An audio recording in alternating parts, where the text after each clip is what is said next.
Hi everybody, Catfish Jones here. Oh boy, that's a lot of sun. Good to see you for this car talk with Catfish. I had it pointed out in one of my previous car talks. I don't know, last week sometime. I had actually titled it Cat Talk with Catfish. This is not Cat Talk. I am not Carfish. But you know what? I'm gonna leave it because that is hilarious. And the process for me getting these uploaded is a few hoops to be jumping through. Specifically, I'm on a backup device, so it's not my main unit. It records the videos to that device's hard drive, but that device does not have an external card or anything like that. It does, however, let me plug in a cable and access the unit memory via my PC. So from there, I can get on there, grab the files, drop them in wherever I need to drop them, go ahead and make the thumbnail, and then hopefully, once it's done processing, I actually remember to click publish, because I prefer not to usually let it publish. I'd like to think that I might need to stop and edit just a little proofreading to make sure I got it right. The last one I did, obviously I did not proofread. I just typed it all in, smashed it out, clicked the publish when done button, went on about my evening. And we ended up with Cat Talk with Catfish. Fun times, good all the way around, and good on my buddy Vlad for finding that out for me.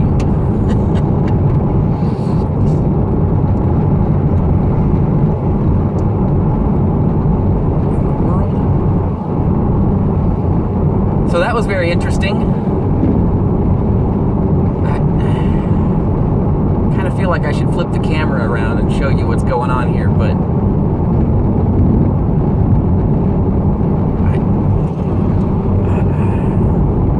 what my heck? Just what my heck? So, a little background on what I just saw. And I'm sorry you had to watch me watch it. Part of my adventure to and from work takes me past a livestock sale barn, which means that people, ranchers, farmers, people with livestock, bring their livestock to this place, and it's there auctioned off.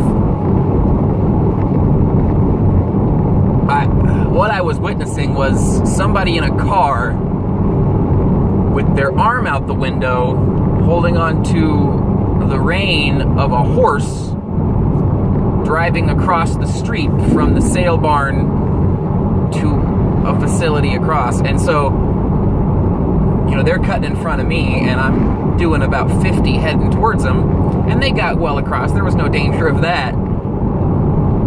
But what I saw was a red car and a horse holding hands crossing the street, and I'm just, what in the world? What? Inexplicable. I certainly could not tell you who, what, where, or why. Well, I could tell you the where. It happened just right there. I could probably tell you when. It happened 4 minutes, 22 seconds ago. Give or take 4.5 minutes. But wow, just wow. And that is part of the craziness one sees on the internet.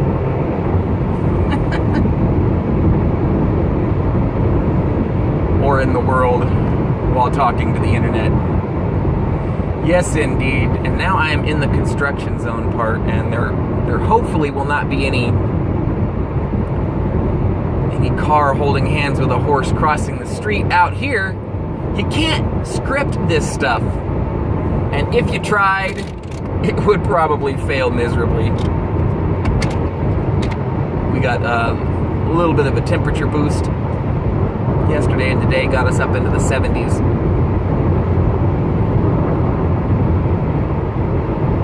There's the dangerous part right here. Just don't try to get up in front of me. Anytime you're on the interstate highway and you see traffic come to a complete stop, ooh, I worry about that. But I've got through the bottleneck, did not have to slam on the brakes. I don't like to give a lot of cushion. I like to be able to look ahead and see what's up, but in this type of scenario, you do have to give that 5 car lengths kind of cushion. I mean, everybody has to give a couple of car lengths, 2 to 3, sometimes even 4 if you can tell the person in front of you is a bit of a moron. In this scenario, 5, heck, maybe even 7 car lengths is safe. I don't know. I don't know what they're doing. They're tearing it up, putting it back, trying to look important. And it seems like maybe when you get slowed down and all the cars kind of scrunch together that you can afford to give fewer car lengths. I really feel like I need to be giving the person in front of me plenty of distance between myself and them. But the person in front of them is giving ample distance